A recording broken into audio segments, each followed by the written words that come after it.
আসসালামু আলাইকুম, স্বাগত জানাচ্ছি চ্যানেল আই সংবাদে। এখনকার সংবাদ আয়োজন নিয়ে আপনাদের সাথে আছি মেহরুন্নেসা তাহমিনা।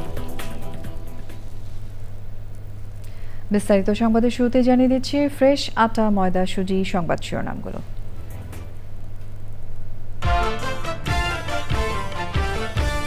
নির্বাচনী আসন পুনর্বিন্যাসের প্রতিবাদে ভাঙায় দিনভর সংঘর্ষ, ভাঙচুর ও অগ্নিসংযোগ। 7 ঘণ্টা অবরোধ শেষে যান চলাচল শুরু হয়, কমেছে ভোগান্তি। হাসিনাকে ফ্যাসিস্ট বানানোর নেপথ্য নায়কদের নাম বলেছেন মাহমুদুর রহমান। ট্রাইব্যুনালে আমার দেশ সম্পাদকের প্রথম দিনের সাক্ষ্য। পিআর পদ্ধতিতে নির্বাচন সহ 5 দফা দাবিতে মাঠে নামছে জামায়াত সহ 5 ইসলামী দল। রাজধানীতে 3 দিনের সমাবেশ ও বিক্ষোভ মিছিল কর্মসূচি। তারুণ্যের শক্তিতে দেশ চলছে বললেন প্রধান উপদেষ্টা। ইউথ ভলান্টিয়ার অ্যাওয়ার্ড অনুষ্ঠানে তরুণদের ঐক্যবদ্ধভাবে চ্যালেঞ্জ মোকাবেলার আহ্বান। জলবায়ু সংকট মোকাবেলায় শ্রমিক ও স্থানীয় জনগণের প্রয়োজনকে বিবেচনায় রাখার আহ্বান। পরিবেশ বান্ধব প্রযুক্তি ও অর্থনীতি নিশ্চিতের উপর গুরুত্ব আরোপ। এবং সবুজে সাজাই বাংলাদেশ স্লোগানে মাগুরায় প্রকৃতি ও জীবন ক্লাবের বৃক্ষরোপণ ও বিতরণ। পরিবেশ সুরক্ষায় সময় উপযোগী পদক্ষেপ মন্তব্য।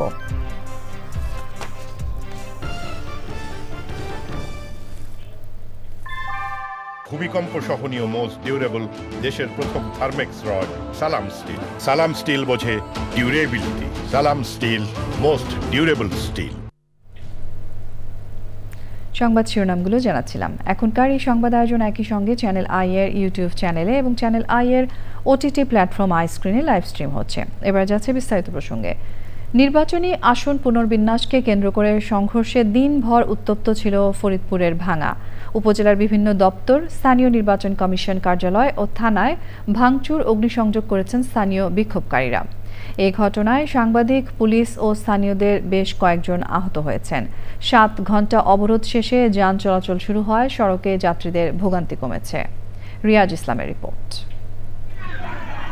ফরিদপুর 4 আসন থেকে আলগি ও হামিদদি নামে দুটি ইউনিয়ন কেটে ফরিদপুর 2 আসনে সংযুক্ত করার প্রতিবাদে গত 2 সপ্তাহ ধরে স্থানীয়দের আন্দোলন চলছে।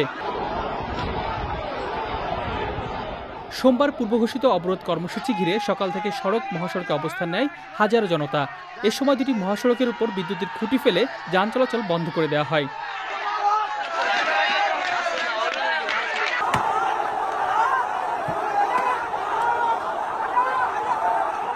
পুলিশ বাধা দিলে আন্দোলনকারীদের সাথে ধাওয়া পাল্টা ধাওয়ার ঘটনা ঘটে। লাঠিসোঁটা, রামদা সহ দেশীয় অস্ত্র নিয়ে আইনশৃঙ্খলা বাহিনীর উপর হামলা চালায় অবরোধকারীরা। এক পর্যায়ে প্রাণ বাঁচাতে মসজিদের ভেতর আশ্রয় নেয় পুলিশ। পরে স্থানীয়দের সহযোগিতায় তাদের নিরাপদ স্থানে সরিয়ে নেওয়া হয়।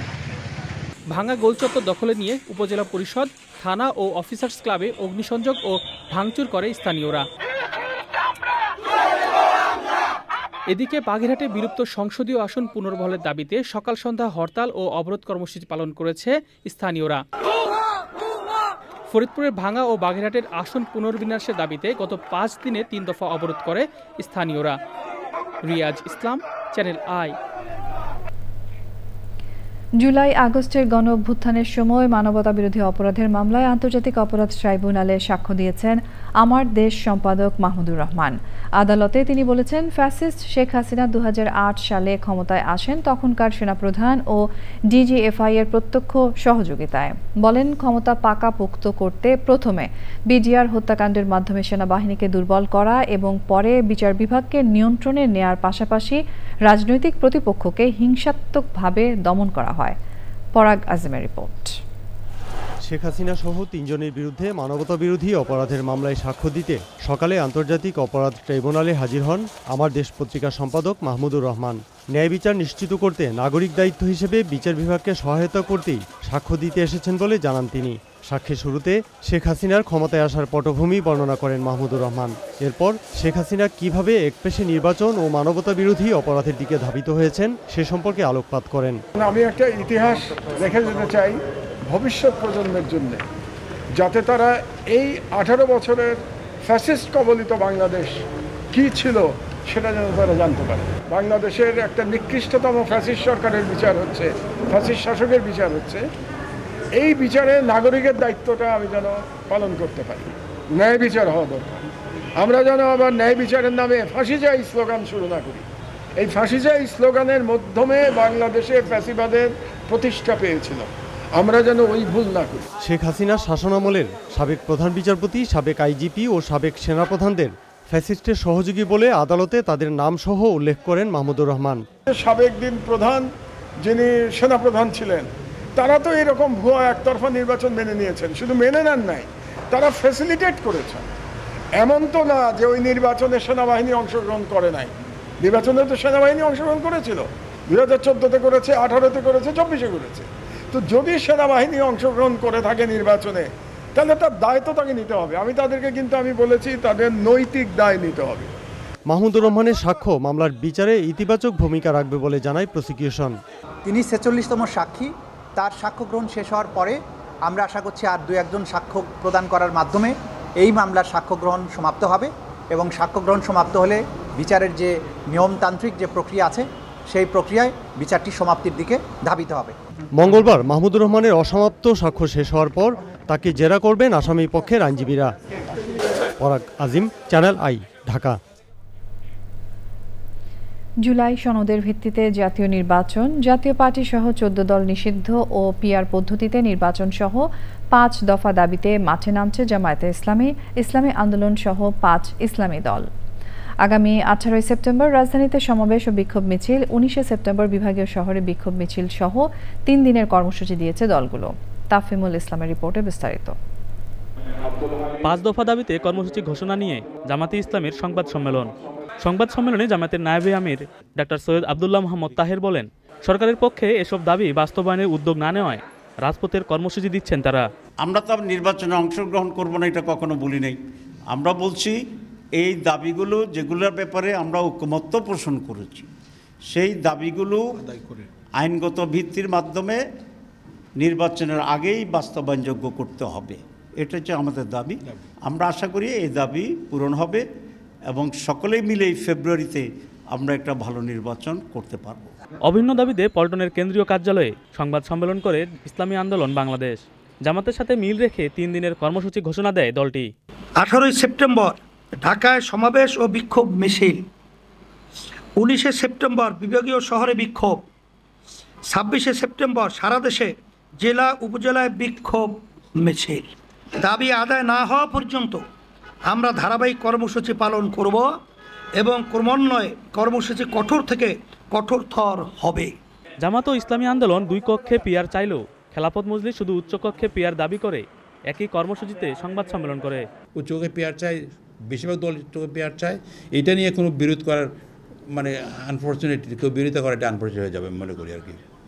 এবং উচ্চ কক্ষে পিআর না হলে উচ্চ কক্ষের আকারেই প্রয়োজন দাঁড়াচ্ছে না কার্যত। কারণ নিম্নকক্ষের অ্যাপ্লিকা যদি উচ্চক হয় তাহলে এটা করা দরকারটা কি? কিছু মানুষের 100 মানুষের বাধ্য করা, তো এটা করার প্রয়োজন আমি মনে করি নাই। এর আগে মাঠের কর্মসূচি নিয়ে আলোচনা করে জামাত, ইসলামী আন্দোলন, এনসিপি, গণ অধিকার পরিষদ ও এবি পার্টি সহ বেশ কয়েকটি দল। 5 দফা দাবিতে তাফহিমুল ইসলাম, চ্যানেল আই, ঢাকা। আওয়ামী লীগ নির্বাচন বানচালের চেষ্টা করছে বলে অভিযোগ করেছে বিএনপি। রাজধানীতে আলাদা অনুষ্ঠানে দলের নেতারা বলেছেন, নির্বাচন বিলম্বিত হলে দেশ বিপদগ্রস্ত হবে। রাহুল রায়ের রিপোর্ট। রাজধানীর নতুন বাজারে ক্যান্সারে আক্রান্ত হেফাজতে ইসলামের নেতা মাওলানা এনামুল হাসান ফারুকীকে দেখতে যান আমরা বিএনপি পরিবারের প্রতিনিধিরা। সংগঠনটির প্রধান পৃষ্ঠপোষক বিএনপির ভারপ্রাপ্ত চেয়ারম্যান তারেক রহমানের নির্দেশে অসুস্থ এই হেফাজত নেতার খোঁজখবর নিয়ে আর্থিক সহায়তাও করেন। পরে বিভিন্ন ইস্যুতে কথা বলেন সংগঠনটির উপদেষ্টা ও বিএনপির সিনিয়র যুগ্ম মহাসচিব। সুপরিকল্পিত একটা মাস্টার প্ল্যানের দিকে আগাচ্ছেন। ইউনিভার্সিটিগুলোর যে নির্বাচন, যারা পরাজিত শক্তি তাদের লোকজনরা ভোট দিচ্ছেন একটি ছাত্র সংগঠনকে যারা নির্বাচিত হয়েছেন। এটা কেন হচ্ছে? এটার আলামত কি? এটার আলামত তো ভালো না।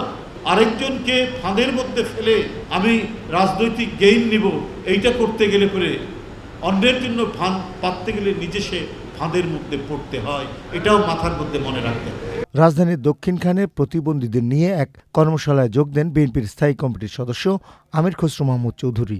কর্মশালা শেষে সাংবাদিকদের বিভিন্ন প্রশ্নের উত্তর দেন তিনি। আন্দোলনের পরে, বিপ্লবের পরে যেই সমস্ত দেশ যত তাড়াতাড়ি নির্বাচিত সরকারের মাধ্যমে গণতান্ত্রিক প্রক্রিয়ায় ফিরে যেতে পেরেছে সেই দেশগুলো ভালো করছে। আর যারা বিভক্তির মাধ্যমে বিলম্বিত করেছে সেই দেশগুলোতে আপনি দেখবেন সিভিল ওয়ার চলছে, সেখানে সমাজে বিভক্তি চলছে এবং অর্থনৈতিকভাবে পঙ্গু হয়ে গেছে। গণতন্ত্র তো দূরের কথা, একটা কি বলে ফেইল্ড স্টেটে পরিণত হয়েছে। আমরা বাংলাদেশকে সেদিকে নিয়ে যেতে চাই না। জাতীয় প্রেস ক্লাবের সামনে এক প্রতিবাদ সভায় বিএনপি চেয়ারপারসনের উপদেষ্টা জয়নুল আবদিন ফারুক অভিযোগ করেছেন নির্বাচন বানচালের ষড়যন্ত্র চলছে। নির্বাচনকে বানচাল করার হীন প্রচেষ্টা করছে। রাহুল রায়, চ্যানেল আই, ঢাকা। জুলাই সনদ বাস্তবায়ন নিয়ে সংকট তৈরি হয়েছে দাবি করে জাতীয় নাগরিক পার্টি এনসিপির সদস্য সচিব আখতার হোসেন বলেছেন, শুধু অঙ্গীকারের মধ্য দিয়েই ২৪-এর পরিবর্তনকে টেকসই করা যাবে না। আইনি ভিত্তি না থাকলে যে কোনো সময় আবার ফ্যাসিবাদ ফিরে আসতে পারে। সন্ধ্যায় রাজধানীর বাংলা মোটরে আন্তর্জাতিক গণতন্ত্র দিবস উপলক্ষে জাতীয় যুব শক্তির সেমিনারে তিনি বলেন, উচ্চকক্ষে পিআর হলে সরকার দুর্বল হবে এমন দাবি করে যেসব যুক্তি দেয়া হয় তা খোঁড়া যুক্তি এবং জনগণকে বোকা বানানোর যুক্তি। তিনি বলেন, গণতান্ত্রিক সংবিধানের জন্য জুলাই সনদে বর্ণিত বিষয়গুলোকে আইনি ভিত্তি দিয়ে সামনে নির্বাচন এবং জনগণের বাংলাদেশ হিসেবে গঠন করতে সব রাজনৈতিক দলগুলোর প্রতিও আহ্বান জানান তিনি। সরকার গঠন কিন্তু উচ্চকক্ষের উপরে নির্ভরশীল নয়। সরকার কারা গঠন করবেন সেটা নির্ভরশীল নিম্নকক্ষের উপরে। যদি এরকমটা হয় যে নিম্নকক্ষে কোনো একটি দল তারা সিম্পল মেজরিটি পেয়ে গেছে, তারাই সরকার গঠন করবেন, উচ্চকক্ষে কে মেজরিটি পেল না পেল তার উপরে সরকার গঠন করাটা নির্ভরশীল নয়। অতএব এই যে যুক্তি দেওয়া হয় যে উচ্চকক্ষে পিআর হলে সরকার দুর্বল হবে, সেই যুক্তিটা একটা খোঁড়া যুক্তি এবং সেই যুক্তিটা সত্যের অপলাপ এবং জনগণকে বোকা বানানোর যুক্তি। তারুণ্যের শক্তিতে দেশ চলছে মন্তব্য করে প্রধান উপদেষ্টা প্রফেসর মোহাম্মদ ইউনূস বলেছেন, যে দেশের তরুণরা এগিয়ে যায় তাদের অগ্রযাত্রা কেউ থামাতে পারে না। ইউথ ভলেন্টিয়ার অ্যাওয়ার্ড প্রদান অনুষ্ঠানে তিনি আরও বলেন, চলার পথে নানা চ্যালেঞ্জ আসবে, তবে হতাশ না হয়ে ঐক্যবদ্ধভাবে মোকাবেলা করতে হবে। মোস্তফা মল্লিকের রিপোর্ট। প্রধান উপদেষ্টার তেজগাঁও কার্যালয়ের শাপলা হলে ইউথ ভলান্টিয়ার অ্যাওয়ার্ড 2025 প্রদান অনুষ্ঠান। দেশ গঠনে বিভিন্ন ক্ষেত্রে অবদান রাখায় 12 তরুণকে দেয়া হয় ইউথ ভলান্টিয়ার অ্যাওয়ার্ড। প্রধান উপদেষ্টা বলেন, বাংলাদেশের যুব সমাজ এগিয়ে আছে, তাই এই দেশের অগ্রযাত্রাকে থামিয়ে রাখা সম্ভব নয়। আজ আমরা তারুণ্যের শক্তিকে উদযাপন করছি। এটি আমাদের জাতির চালিকা শক্তি। আমি দৃঢ়ভাবে বিশ্বাস করি, যখন একটি দেশের যুব সমাজ সক্রিয় থাকে, উদ্যমী এবং উদ্ভাবনী শক্তিতে বলীয়ান হয়, তখন কোনো প্রতিবন্ধকতাই তাদের অগ্রযাত্রাকে থামিয়ে রাখতে পারে না। আমাদের তরুণদের উদ্ভাবনী শক্তি আজ কেবল শিক্ষাক্ষেত্রেই সীমাবদ্ধ নেই। তরুণরা স্বাস্থ্যসেবা, পরিবেশ সুরক্ষা, দারিদ্র্য বিমোচন এবং সামাজিক ন্যায় বিচার প্রতিষ্ঠায়ও অগ্রণী ভূমিকা পালন করছে।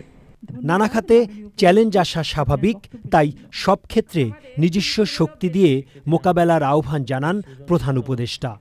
আমাদের চলার পথে প্রতিনিয়ত নতুন নতুন চ্যালেঞ্জ আসবে। কখনো তা জনস্বাস্থ্যের সংকট, কখনো শিক্ষার অপর্যাপ্ত সুযোগ, আর কখনো পরিবেশগত বিপর্যয়। কিন্তু চ্যালেঞ্জগুলো নিয়ে হতাশ না হয়ে বরং এগুলোকে আমাদের নিজস্ব শক্তি দিয়ে ঐক্যবদ্ধভাবে মোকাবেলা করতে হবে।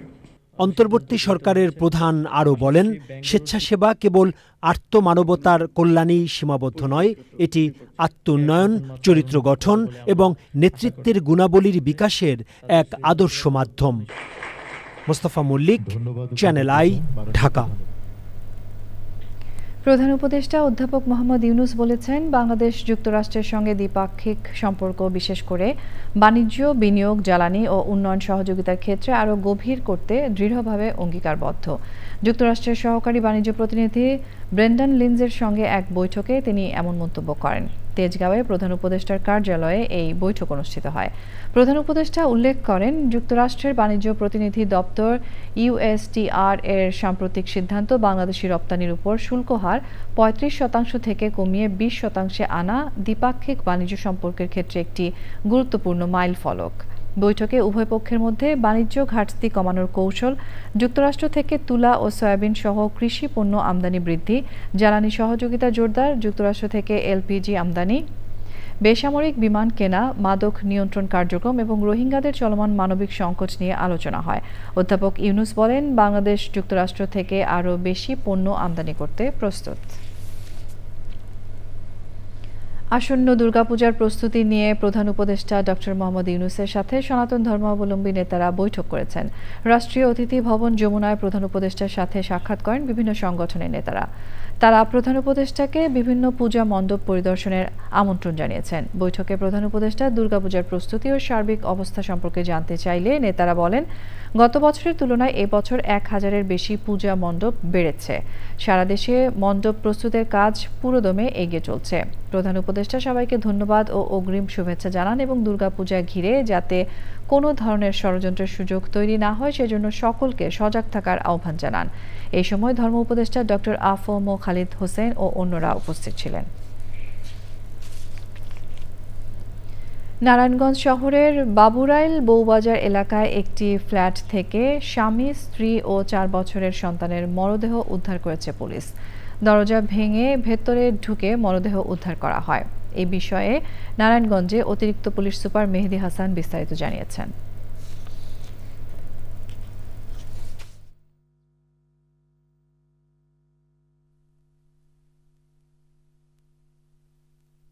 এলাকার লোকজনের কাছে তার কাছে অনেক টাকা পয়সা পেত। সে আগে রমজান সমিতি নামে একটা সমিতি সদস্য ছিল। করোনার সময় সেই ম্যানেজার ছিল, সেই সমিতিটা বন্ধ হয়ে যায়, যার প্রেক্ষিতে এখানে অনেক গ্রাহক ছিল। সেই গ্রাহকরা তার কাছে এবং তার মালিকের কাছে হয়তো টাকা পয়সা পেত, এই যার কারণে, এবং তার কোনো আয় রোজগার কোনো ইনকাম ছিল না, যার কারণে সে অন্য কোনো উপায় না পেয়ে নিজে আত্মহত্যা করেছে এবং তার স্ত্রী এবং সন্তানকে মেরে ফেলেছে। এটা আমাদের প্রাথমিক ধারণা। তারপর আমরা সুরক্ষা করতেছি। আমরা লাশকে আমরা এখনই পোস্টমর্টমের জন্য আমরা হাসপাতালে প্রেরণ করব। তারপরে বিস্তারিত জানা যাবে আসলে মূল ঘটনা কী ছিল।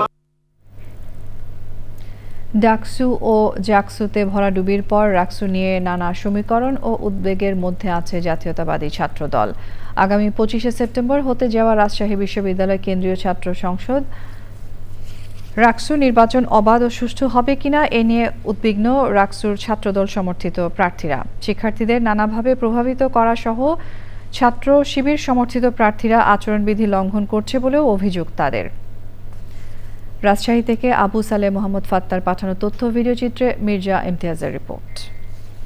বর্জন, বয়কট, পদত্যাগ, ম্যারাথন ভোট গণনা, এমনকি শিক্ষকের অনাকাঙ্ক্ষিত মৃত্যুর ঘটনার মধ্য দিয়ে শেষ হয়েছে জাকসু নির্বাচন। এর আগে হয়েছে ডাকসু, আর সামনে দীর্ঘ 35 বছর পর 25শে সেপ্টেম্বর হবে রাকসুর ভোট। রাকসুতে এবার 248 জন ও সিনেটে 58 জন প্রতিদ্বন্দ্বিতা করছেন। রোববার লটারির মাধ্যমে প্রার্থীদের ব্যালট নম্বর প্রকাশের পর চূড়ান্ত প্রার্থী তালিকা দেওয়া হয়। এরপর থেকেই চলছে প্রচার কাজ। প্রচারে নেমে জাতীয়তাবাদী ছাত্রদলকে রাজশাহীতেও যে চ্যালেঞ্জের মুখোমুখি হতে হচ্ছে তার নাম ইসলামী ছাত্র শিবির। এই শিবিরের কাছেই তাদের হারতে হয়েছে ঢাকা ও জাহাঙ্গীরনগরে। ছাত্র শিবির কেমন আচরণবিধির ন্যূনতম তোয়াক্কা করছে না, শিক্ষার্থীদের নানা ধরনের উপঢৌকন দিয়ে তাদেরকে প্রভাবিত করার চেষ্টা করছে।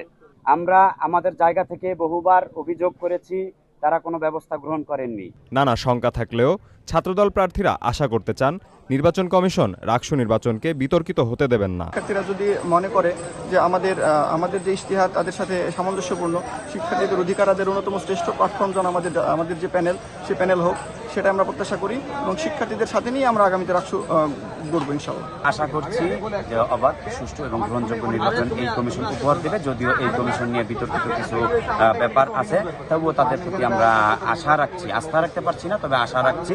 ছাত্রদল সহ দুটি সংগঠন ম্যানুয়ালি অর্থাৎ হাতে হাতে ভোট গণনার দাবি জানালেও মেশিনে ভোট গণনার সিদ্ধান্তই চূড়ান্ত বলে জানিয়েছেন রাকসুর প্রধান নির্বাচন কমিশনার।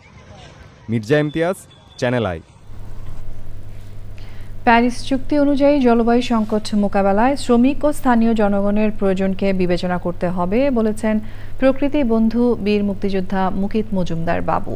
রাজধানীর একটি রেস্তোরাঁয় বাংলাদেশের এনডিসি 3.0-তে ন্যায়সঙ্গত রূপান্তর একীভূতকরণ শীর্ষক জাতীয় আলোচনায় যোগ দিয়ে বক্তারা পরিবেশ বান্ধব প্রযুক্তি ও অর্থনীতি নিশ্চিতে গুরুত্ব আরোপ করেন। বিস্তারিত মোশাহেদ রনির রিপোর্টে। বৈশ্বিক তাপমাত্রা যেমন বাড়ছে তেমনি বৃদ্ধি পাচ্ছে সমুদ্রপৃষ্ঠের উচ্চতা। জলবায়ু পরিবর্তনের অভিঘাত ও ক্রমবর্ধমান প্রাকৃতিক দুর্যোগে জানমালের ক্ষতি যেমন হচ্ছে তেমনি বৃদ্ধি পাচ্ছে জলবায়ু উদ্বাস্তুর সংখ্যা। জলবায়ু পরিবর্তনের বিরুদ্ধে লড়াইয়ে শ্রমিক এবং দুর্বল জনগোষ্ঠীর সামাজিক সুরক্ষা এবং নতুন কর্মসংস্থান নিশ্চিতে জাতীয় ত্রিপক্ষীয় আলোচনা। If we are not working together to manage these pressure, we risk losing livelihoods, especially for the vulnerable people. Renewable energy solutions can be promoted so that the community can have stakeholding on all those innovative green energy solutions. A just transition requires tough choices, and making tough choices requires genuine dialogue. The ILO's guidelines for a just transition provide practical tools and guidance to build consensus. We don't have any mechanism for this thing. So only to focus on climate change or focus on energy shifting or just transition, I don't think it will can protect the vulnerability of the workers. From our own resources, we will take these initiatives and other conditional initiatives where if we get the technological and financial support from international world. এমন বাস্তবতায় জলবায়ু পরিবর্তনের সাথে লড়াইয়ের পাশাপাশি ন্যায়, সহনশীলতা ও সমৃদ্ধি নিশ্চিতে ঐক্যবদ্ধ উদ্যোগে জোর দেন পরিবেশবিদরা। Establishment of National Task Force on Just Transition, recognition of green industrial policy, structure, social partner engagement, commitment to transparent reporting, and priorities to vulnerable groups. সঠিক তথ্য না জানার কারণে নিউ ক্লাইমেট রিয়েলিটিস এবং গ্রিন অপরচুনিটিস যেগুলো আছে সেগুলা থেকেও আমি মনে করি মহিলারা বঞ্চিত। বাংলাদেশ পৃথিবীর সবচেয়ে জলবায়ু ঝুঁকিপূর্ণ দেশগুলোর একটি। জলবায়ু পরিবর্তন শুধু পরিবেশ নয়, এটি শ্রমিক, স্বাস্থ্য ও উন্নয়নের সূচকেও নেতিবাচক প্রভাব বিস্তার করছে। অটোমেশন ও ডিজিটাল প্রযুক্তি ইতিমধ্যেই বাংলাদেশের গার্মেন্টস, পরিবহন ও সেবা খাতে প্রভাব ফেলছে। অটোমেশনকে জলবায়ু কর্ম পরিকল্পনার সাথে যুক্ত করতে হবে। এনডিসি 3.0-তে জাস্ট ট্রানজিশন প্যারিস চুক্তি অনুযায়ী জলবায়ু সংকট মোকাবিলায় শ্রমিক ও স্থানীয় জনগণের প্রয়োজনকে বিবেচনায় করতে হবে। জলবায়ু পরিবর্তন আমাদের সময়ের সবচেয়ে বড় চ্যালেঞ্জ, কিন্তু এটি আবার বাংলাদেশের জন্য সবচেয়ে বড় সম্ভাবনা। আমরা আজ প্রতিজ্ঞা করি, বাংলাদেশ কেবল জলবায়ু পরিবর্তনের সাথে লড়াই করবে না, বরং ন্যায়, সহনশীলতা ও সমৃদ্ধির পথে নেতৃত্ব দিবে। অনুষ্ঠানের আয়োজক আন্তর্জাতিক শ্রম সংস্থা এবং just transition Bangladesh. Mosahid Roni, channel I, Dhaka. সবুজে সাজাই বাংলাদেশ স্লোগানে মাগুরায় বৃক্ষরোপণ করেছে প্রকৃতি ও জীবন ক্লাব। পরিবেশ সচেতন ভবিষ্যৎ প্রজন্ম গড়ার এই অভিযাত্রার সহায়ক মোবাইল নেটওয়ার্ক অপারেটর বাংলালিংক। পরিবেশ সুরক্ষায় এই কর্মসূচিকে সময় উপযোগী বলছেন বিশিষ্টজনরা। শামীম খানের তথ্য, ভিডিওচিত্রে আফরোজা হাসির রিপোর্ট। নবগঙ্গা নদী বিধৌত জেলা মাগুরা। সবুজ শ্যামল প্রকৃতি আর সিরিজদিয়া বাওরের মতো বিভিন্ন প্রাকৃতিক জলাশয় মনোরম করে তুলেছে জেলার পরিবেশ প্রতিবেশ। প্রাকৃতিক সৌন্দর্য সংরক্ষণ ও পরিবেশগত উন্নয়নে বাংলালিংকের সহায়তায় মাগুরায়ও প্রকৃতি ও জীবন ক্লাবের বৃক্ষায়ন।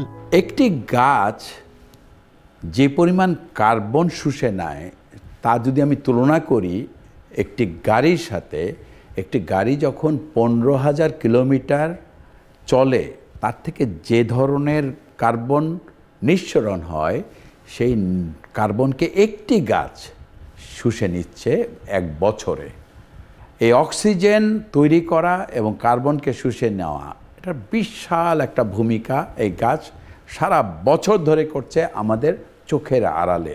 আসুন সারা বাংলাদেশটাকে আমরা সবুজে ছেয়ে ফেলি। নানা প্রজাতির গাছ নিয়ে রাউতরা স্কুল ও কলেজের শিক্ষার্থীদের বর্ণিল শোভাযাত্রা ও উচ্ছ্বাসী অংশগ্রহণ ভিন্ন মাত্রা যোগ করে সবুজ উৎসবে। গাছ আমাদের প্রকৃত বন্ধু, এটা আমাদের অনেক উপকার করে। গাছ থেকে আমরা ছায়া পাই, আলো পাই। মানব জীবনকে সুন্দরভাবে চলানোর জন্য গাছ আমাদের প্রতিটা পদক্ষেপে আমাদের কাজে আসে। বেশি করে গাছ লাগানো এবং প্রকৃতিকে সবুজ সমারোহে ভরিয়ে তোলা। গাছ যদি না থাকতো তাহলে আমরা বাঁচতে পারতাম না। প্রকৃতিকে ভালো রাখতে গেলে, বাংলাদেশকে সবুজায়ন করতে গেলে বৃক্ষরোপণের কোনো বিকল্প নাই। এক সময় দেখা যাবে এই বৃক্ষ থেকেই সবুজে সাজায় বাংলাদেশ, আমাদের যে স্লোগান, এটা বাস্তবে পরিণত হবে। চির সবুজের এই যে অক্সিজেনের জন্য এই যে জীবন ও প্রকৃতি ক্লাবের যে উদ্যোগ, এই উদ্যোগকে সাধুবাদ। পরিবেশ সুরক্ষায় এমন উদ্যোগকে যুগোপযোগী ও অনুকরণীয় বলছে সচেতন মহল। ছায়া, নিবিড়, ভালোবাসা, অক্সিজেন নিয়ে আমাদের সন্তানরা যাতে ভবিষ্যতে বড় হতে পারে, এই জন্য এই গাছ দান কর্মসূচিকে আমি খুব একটা উন্নত প্রোগ্রাম বলে আমি মনে করি। প্রকৃতি ও জীবন এত বড় এত সুন্দর একটা উদ্যোগ নিছে, এটার সাথে বাংলালিং আমরা থাকতে পেরে অনেক আর কি নিজেদের কাছে ভালো লাগতেছে। ভবিষ্যৎ প্রজন্মের জন্য বাসযোগ্য ধরিত্রী বিনির্মাণে সবুজায়ন কর্মসূচি অব্যাহত রাখার আহ্বান পরিবেশবাদীদের। আফরোজা হাসি, চ্যানেল আই। বান্ডেল থাকলে প্রতি সেনমানিতে টাকা বাঁচবে। বিকাশ সেনমানি বান্ডেল কিনে জিতুন প্রতি লেনদেনে। ডিজে আয়োজনের আড়ালে রাজধানীতে গড়ে ওঠা পার্টি মাদকের আখড়ায় অভিযান চালিয়েছে মাদক দ্রব্য নিয়ন্ত্রণ অধিদপ্তরের গোয়েন্দারা। আটক করা হয়েছে এক ডিজে আয়োজক সহ মাদক কেনা বেচায় জড়িত সন্দেহে বেসরকারি বিশ্ববিদ্যালয়ের 5 ছাত্রকে। উদ্ধার করেছে বিপুল পার্টি মাদক। জব্দ করা হয়েছে বিদেশ থেকে ডাকযোগে আসা মাদকের চালান। দুপুরে প্রেস ব্রিফিংয়ে মাদকদ্রব্য নিয়ন্ত্রণ অধিদপ্তরের মহাপরিচালক জানান, লোকবল সংকটের মধ্যেও দেশে মাদক নিয়ন্ত্রণে উল্লেখযোগ্য অভিযান পরিচালনা করে মাদক উদ্ধার করছেন তারা। প্রযুক্তি সহায়তা নিয়ে ট্রেল করেছে। আমাদের কাছে যখন সংবাদ একটা আসলো যে এখানে এরকম একটা প্যাকেট আছে যে ভিতরে এটা থাকতে পারে, তা আমরা সেটাকে মার্ক করি যে এটা কে গ্রহণ করতে আসবে। এইভাবে আমরা ট্রেল করি এবং তথ্য প্রযুক্তি অবশ্যই একটা বড় সহায়তা। আমাদের ডিজিটাল ফরেনসিক ল্যাব নাই, আমরা চেষ্টা করছি ডিজিটাল ফরেনসিক ল্যাব করতে। আমরা অন্যান্য প্রযুক্তিগুলো সংগ্রহ করার চেষ্টা করছি। তথ্য প্রযুক্তির এই যে ডার্ক ওয়েব বা ডার্ক ট্রেডের মাধ্যমে যেগুলো নার্কো ট্রেড হয়, সেটা আমরা অনেকখানি কমাতে পারবো। সংবাদের এই পর্যায়ে আমরা নিচ্ছি একটা বিরতি, এবং বিরতির পর আরও যা থাকছে। নেপালে আন্দোলনে নিহতদের শহীদ স্বীকৃতি ও সচিব পর্যায়ের পেনশন দাবি। পরামর্শ ছাড়া 3 মন্ত্রী নিয়োগের প্রতিবাদে জেনজিদের বিক্ষোভ।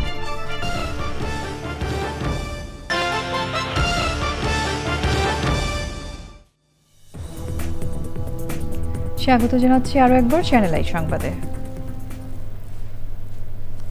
বাংলাদেশ আনসার বাহিনীতে সিপাহী পদে 27তম ব্যাচের নিয়োগ কার্যক্রম শেষ হয়েছে। সংশ্লিষ্টরা জানিয়েছেন, নিয়োগকে অনিয়ম, দুর্নীতি ও স্বজনপ্রীতি মুক্ত রাখতে বাহিনী প্রধানের নির্দেশনা অনুযায়ী প্রতিটি ধাপ নিবিড় পর্যবেক্ষণে রাখা হয়েছে। প্রার্থীদের প্রবেশ থেকে শুরু করে প্রতিটি ইভেন্ট কেন্দ্রীয়ভাবে সিসিটিভি ক্যামেরায় পর্যবেক্ষণ করা হয়। গাজীপুর থেকে ফজলুল হক মোড়লের পাঠানো তথ্য ভিডিওচিত্রে আল মুকসিদের রিপোর্ট। গাজীপুরের শফিপুরে আনসার বিটিপি একাডেমিতে আনসার নিয়োগ পরীক্ষায় অংশ নেন নীলফামারী, লালমনিরহাট, পঞ্চগড়, কুষ্টিয়া জেলার কয়েক হাজার চাকরি প্রত্যাশী। সিপাহী পদে এই বাছাই কার্যক্রমের গুরুত্ব পায় প্রার্থীদের মেধা, যোগ্যতা, শারীরিক সক্ষমতা ও মানসিক দৃঢ়তা। নিজ যোগ্যতায় এই ইভেন্টগুলো পার করার পরে আমি উত্তীর্ণ হয়েছি। শ্রম, কষ্ট সবকিছু বিসর্জন দিয়ে আজকে সবকিছুতে উত্তীর্ণ হয়েছে। প্রার্থীদের প্রবেশে কিউআর কোড স্ক্যান ও শারীরিক উচ্চতা যাচাইয়ের মাধ্যমে নিয়োগ কার্যক্রম শুরু হয়। এরপর প্রাক প্রাথমিক মেডিকেল পরীক্ষায় অংশ নেন প্রার্থীরা। মেধা তালিকাভুক্ত প্রার্থীদের চূড়ান্ত মেডিকেল টেস্ট এবং পুলিশ ভেরিফিকেশন রিপোর্ট প্রাপ্তি সাপেক্ষে নির্বাচিতদের 6 মাসের মৌলিক প্রশিক্ষণের জন্য মনোনীত করা হয়। সততা ও নিষ্ঠার সাথে দায়িত্ব পালনে অঙ্গীকার করেন নিয়োগপ্রাপ্তরা।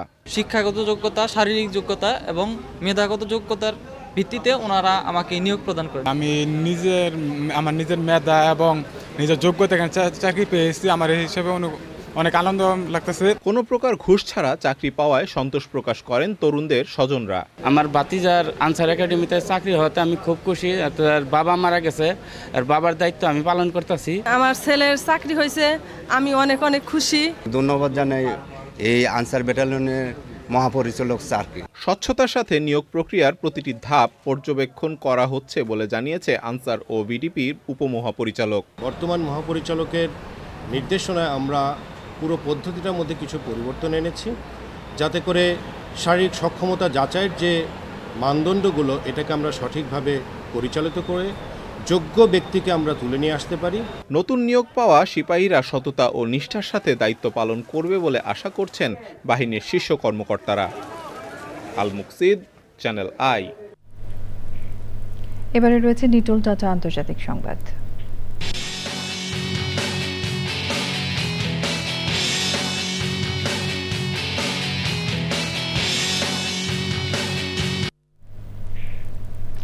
নেপালের রাজধানী কাঠমান্ডুর বালুয়াটারে নবনিযুক্ত অন্তর্বর্তী প্রধানমন্ত্রী সুশীলা কার্কির পদত্যাগের দাবিতে রোববার রাতে বিক্ষোভ করেছে জেনজি আন্দোলনের নেতা সুদাং গুরুং এবং তার অনুসারীরা।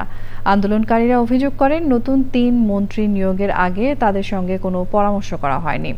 গুরুং হুঁশিয়ারি দেন তারা যদি আবার রাস্তায় নামেন কেউ তাদের থামাতে পারবে না। ওদিকে প্রধানমন্ত্রী সুশীলা কার্কি সদ্য নিয়োগ পাওয়া ৩ মন্ত্রীর দপ্তর বণ্টন করেছেন।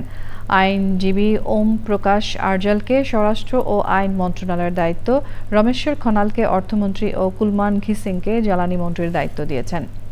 এছাড়া নেপালে জেনজি আন্দোলনে নিহতদের শহীদ স্বীকৃতি ও রাষ্ট্রীয় মর্যাদা সহ বিভিন্ন দাবি পূরণ না হওয়া পর্যন্ত মরদেহ গ্রহণ না করার ঘোষণা দিয়েছে তাদের পরিবার। সচিব পদমর্যাদার পেনশন দেওয়ার দাবি জানিয়েছে নিহতদের পরিবারগুলো। এইসব দাবি নিয়ে অন্তর্বর্তী প্রধানমন্ত্রী সুশীলা কার্কির বাসভবনের সামনে অবস্থান নেন স্বজনরা। এবারে আইস্ক্রিন সাংস্কৃতিক সংবাদ।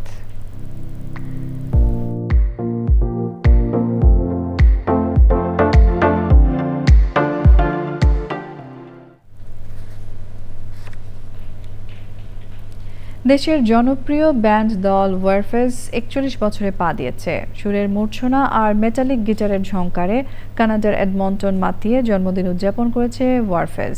সেই সাথে ছিলেন জনপ্রিয় শিল্পী বালাম। আয়োজনে ছিল MNC এন্টারটেইনমেন্ট ও Bangladesh Canada friendship society. Shahria Hossain রিয়ার রিপোর্ট।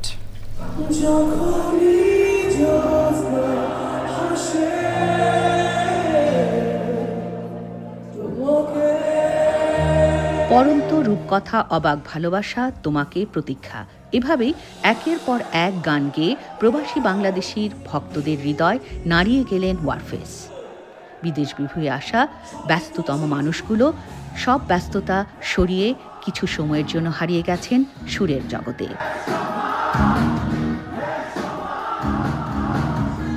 এই প্রথম কোনো বাংলা ব্যান্ড দল কানাডার 10টি সিটিতে ঘুরে বেড়াবেন, ছড়িয়ে দেবেন তাদের সুর।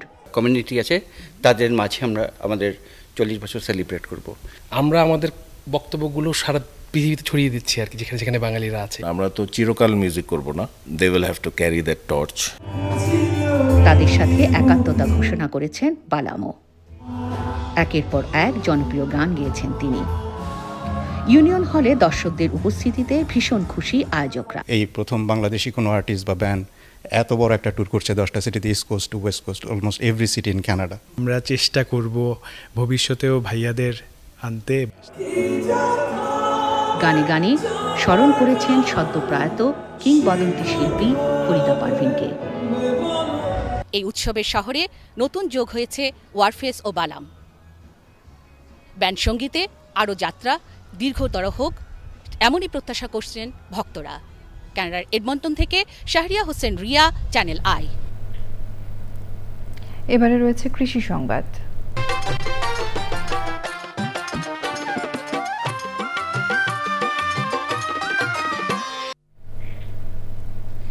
চাঁদপুর সেচ প্রকল্প ও মেঘনা ধনাগুদা সেচ প্রকল্প এলাকার কৃষক আখ চাষে ভালো ফলন পেয়েছেন।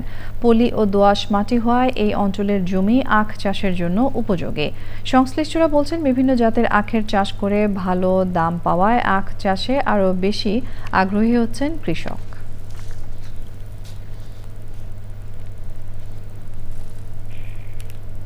প্রকৃতি সংবাদ।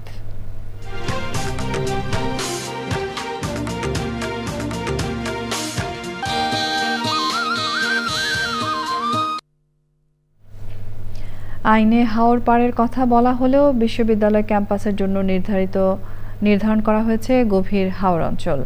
সরকারি উঁচু পতিত জমির বিপরীতে দেখার হাওরের গভীরে স্থাপনা নির্মাণের উদ্যোগে জীববৈচিত্র্য, কৃষি, মৎস্য উৎপাদন সহ পরিবেশ বিপন্নের ঝুঁকি দেখা দিয়েছে। প্রাণ প্রকৃতি ও হাজারো মানুষের জীবিকা রক্ষায় হাওরের বাইরের সুনামগঞ্জ বিজ্ঞান ও প্রযুক্তি বিশ্ববিদ্যালয়ের ক্যাম্পাস নির্মাণের দাবি স্থানীয়দের।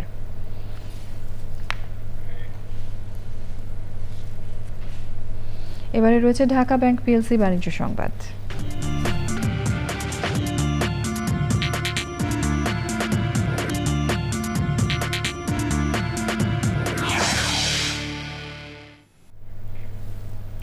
নারী সমাজকে পিছিয়ে রেখে বাংলাদেশের উন্নয়ন সম্ভব নয়, এই মন্তব্য করে বেশি বেশি নারী উদ্যোক্তা সৃষ্টির আহ্বান জানিয়েছেন Chittagong city mayor doctor Shahadat Hossain.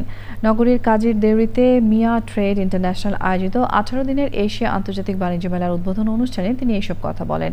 Mayor আরও বলেন, উদ্যোক্তাদের উৎপাদিত পণ্যের বাজার সৃষ্টির প্রচার ও প্রসারে বিভিন্ন মেলার আয়োজন করা হয়। মিয়া ট্রেড ইন্টারন্যাশনালের ব্যবস্থাপক পরিচালক ইসহাক মিয়ার সভাপতিত্বে অনুষ্ঠানে বক্তৃতা করেন চট্টগ্রাম মহানগর বিএনপির সাবেক সাধারণ সম্পাদক আবুল হাশেম বক্কর সহ অন্যরা। মেলায় বাংলাদেশ, পাকিস্তান, ভারত, থাইল্যান্ড, চীন ও ইরান সহ বিভিন্ন দেশের ব্যবসায়ীরা অংশগ্রহণ করেন। আগামী 2রা অক্টোবর পর্যন্ত এই মেলা চলবে। সংবাদের এই পর্যায়ে নিচ্ছি আরও একটা বিরতি, এবং বিরতির পর্যায়ে থাকছে রামপাল তাপবিদ্যুৎ কেন্দ্রের অসম চুক্তির অভিযোগ অনুসন্ধানে দুদক, অবৈধ সম্পদ অর্জনের মামলায় এনবিআর এর সাবেক কর্মকর্তা মতিউরকে জিজ্ঞাসাবাদ।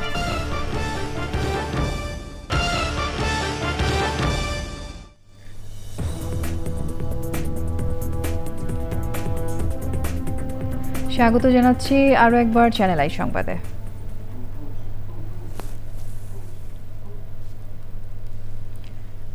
রামপাল তাপবিদ্যুৎ কেন্দ্রে ভারতীয়দের বাড়তি বেতন সুবিধায় অসম চুক্তির অভিযোগ খতিয়ে দেখতে অনুসন্ধানে নেমেছে দুদক। গত জুনে দুদকের অভিযানে প্রাথমিক সত্যতা মেলায় নির্মাণকালের সামগ্রিক চুক্তি খতিয়ে দেখা হবে। বিকেলে সংস্থাটির কার্যালয়ে আয়োজিত ব্রিফিংয়ে বিস্তারিত জানিয়েছেন দুদক মহাপরিচালক আক্তার হোসেন। এদিকে 53 কোটি টাকা অবৈধ সম্পদ অর্জনের মামলায় ছাগলকাণ্ডে আলোচিত মতিউর রহমান ও তার স্ত্রীকে একদিনের রিমান্ডে জিজ্ঞাসাবাদ করেছে সংস্থাটি। এদিন 1 কোটি 12 লাখ টাকার অবৈধ সম্পদ অর্জনের অভিযোগে জেমকন গ্রুপের প্রধান নির্বাহী কর্মকর্তা কাজী আনিস আহমেদ ও পরিচালক কাজী ইনাম আহমেদের বিরুদ্ধে মামলা করেছে দুদক। নরসিংদী পলিটেকনিক ইনস্টিটিউটে ডিপ্লোমা ইন ইঞ্জিনিয়ারিং প্রথম বর্ষের শিক্ষার্থীদের ওরিয়েন্টেশন ও অভিভাবক সমাবেশ হয়েছে। অনুষ্ঠানে সভাপতিত্ব করেন নরসিংদী পলিটেকনিক ইনস্টিটিউটের অধ্যক্ষ প্রকৌশলী নিহার রঞ্জন দাস। ওরিয়েন্টেশন শেষে ইনস্টিটিউটের সম্মেলন কক্ষে অভিভাবক সমাবেশ হয়। এই সময় ছিলেন পলিটেকনিকের উপাধ্যক্ষ আরিফা পারভিন, শিক্ষক, শিক্ষার্থী ও অভিভাবকবৃন্দ। নবীন শিক্ষার্থীদের বরণ করে নেওয়া হয়।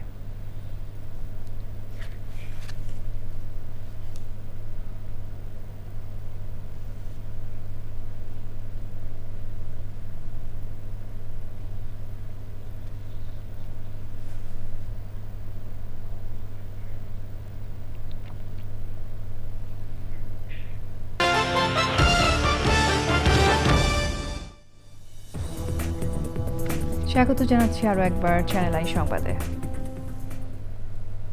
ফেনীর সোনাগাজী উপজেলার চর মজলিশপুর ইউনিয়নে নদী ভাঙন রোধের দাবিতে মানববন্ধন করেছে গ্রামবাসী।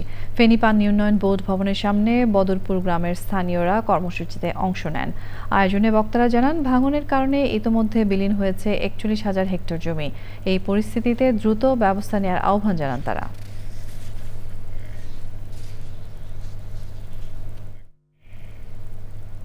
আগামী নির্বাচনকে সামনে রেখে চট্টগ্রামে বিভিন্ন শ্রেণী পেশার মানুষের অংশগ্রহণে উঠান বৈঠক হয়েছে। চট্টগ্রাম 10 আসনের সংসদ সদস্য প্রার্থী অধ্যক্ষ শামসুজ্জামান হেলালের সমর্থনে নগরীর সুলকবহর এলাকায় বৈঠকটি জনসভায় রূপ নেয়। ওয়ার্ড জামায়াতের সভাপতি নুরুল ইসলামের সভাপতিত্বে বক্তব্য রাখেন সংসদ সদস্য প্রার্থী অধ্যক্ষ শামসুজ্জামান হেলালি, পাঁচলাইশ থানা জামায়াতের আমির ইঞ্জিনিয়ার মাহবুবুল হাসান রুমি, শহীদুল্লাহ তালুকদার, মাওলানা ইউসুফ ও অন্যরা। বক্তারা আগামীর প্রজন্মের জন্য একটি সমৃদ্ধ, আধুনিক, ন্যায় ও ইনসাফ ভিত্তিক বাংলাদেশ বিনির্মাণে ঐক্যবদ্ধ হওয়ার আহ্বান জানান।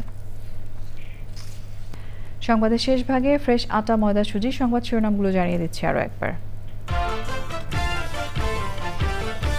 নির্বাচনী আসন পুনর্বিন্যাসের প্রতিবাদে ভাঙায় দিনভর সংঘর্ষ, ভাঙচুর ও অগ্নিসংযোগ। 7 ঘন্টা অবরোধ শেষে যান চলাচল শুরু হয়, কমেছে ভোগান্তি। হাসিনাকে ফ্যাসিস্ট বানানোর নেপথ্য নায়কদের নাম বলেছেন মাহমুদুর রহমান। ট্রাইব্যুনালে আমার দেশ সম্পাদকের প্রথম দিনের সাক্ষ্য। পিআর পদ্ধতিতে নির্বাচন সহ 5 দফা দাবিতে মাঠে নামছে জামায়াত সহ 5 ইসলামী দল। রাজধানীতে 3 দিনের সমাবেশ ও বিক্ষোভ মিছিল কর্মসূচি। তারুণ্যের শক্তিতে দেশ চলছে বললেন প্রধান উপদেষ্টা। ইউথ ভলান্টিয়ার অ্যাওয়ার্ড অনুষ্ঠানে তরুণদের ঐক্যবদ্ধভাবে চ্যালেঞ্জ মোকাবেলার আহ্বান। জলবায়ু সংকট মোকাবেলায় শ্রমিক ও স্থানীয় জনগণের প্রয়োজনকে বিবেচনায় রাখার আহ্বান। পরিবেশ বান্ধব প্রযুক্তি ও অর্থনীতি নিশ্চিতের উপর গুরুত্ব আরোপ। এবং সবুজে সাজাই বাংলাদেশ স্লোগানে মাগুরায় প্রকৃতি ও জীবন ক্লাবের বৃক্ষরোপণ ও বিতরণ। পরিবেশ সুরক্ষায় সময়োপযোগী পদক্ষেপ মন্তব্য।